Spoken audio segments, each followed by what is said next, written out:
Opgave 1. Det handler om et batteri af forskellige resistorer.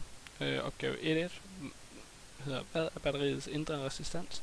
Og det kan vi finde på vores dataark, hvor vi aflæser det til 1,81 milliohm. Og det skriver sig ind. Får vi så også at vide, at batteriet er koblet i en serie med en ydermodstand. Og så bliver vi bedt om at tegne et diagram, der viser både den indre og den ydre modstand. Og det har jeg så gjort, hvor vi så har batteriet her med den indre modstand, og så kredsløb og den ydre modstand her. Yes. Vi får så vist nogle grafer, hvor at, der er 3 forskellige grafer, som viser spændingen som funktion af tiden, og med forskellige resistanser, altså med forskellige resistorer.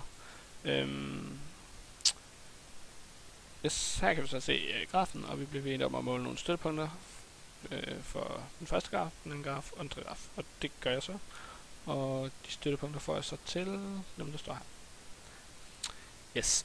Vi kender nu strømstyrken, spændingen i de punkter, vi har målt. Og vi kender resistansen for de punkter.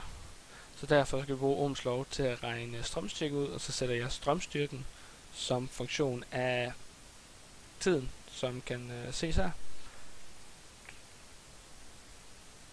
Yes, som kan se her, hvor vi så bagefter det, så tager vi integraler, fordi så får vi ampere-timer ud, og ampere-timer, det kan oversættes til coulomb, fordi at 1 ampere er det samme som 1 coulomb over sekunder, og 1 time, der omregner man så bare til sekunder, så det faktisk bliver, vi får, hvis vi bare taler rent enhedsmæssigt, så har vi coulomb over sekund gange sekund, og ud fra det, så får vi så coulomb. Yes, og her ses resultaterne så for de forskellige, med de forskellige resistorer, hvor at men jo lavere resistansen har, jo større ladning der går igennem.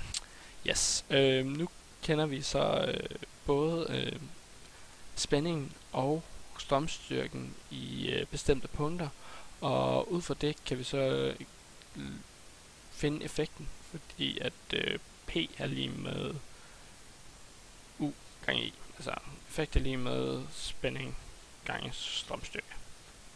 Her er så et eksempel på en af de grafer, hvor vi så har så effekt som funktion tiden, og det gode, når vi har er, at effekt er joule over sekunder, og tid, det kan måles i sekunder.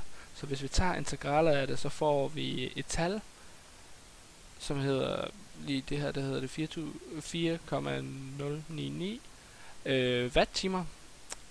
Og watt-timer, det kan bare omsættes til joule, så længe man bare regner den ene time om til sekunder. Og det bliver så joule over sekunder gange 3600 sekunder. Og her ser vi så vores resultater for forskellige resistorer, og vi har igen, at jo lavere resistoren er, jo større er energimængden, som batteriet er værd fra kredsløbet. Der var jeg lidt hurtigt, men vi bliver bedt om her i 1,6 om at regne, hvad den hedder, den energimængde ud. Så det har jeg bare gjort, som jeg lige har sagt. Yes.